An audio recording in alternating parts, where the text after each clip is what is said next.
যখন মাইয়েতকে কবরে শোয়ানো হয় তখন সে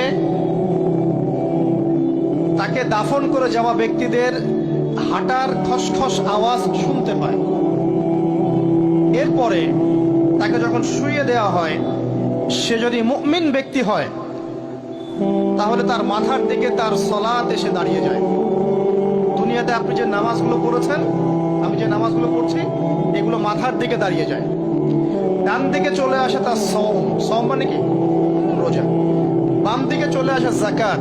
তারপরে পায়ের দিকে চলে আসবে তার আত্মীয়তার সম্পর্ক রক্ষার ইবাদত, তার এই যে অন্যান্য দান সদকা, তার নফল আমল, তার তাসবিহ তাহলিল, তার কোরআন তেলাওয়াত ইত্যাদি পায়ের দিকে চলে আসবে।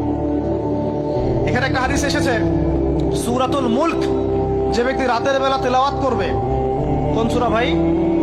তাবারাকাল্লাযী বিয়াদিহিল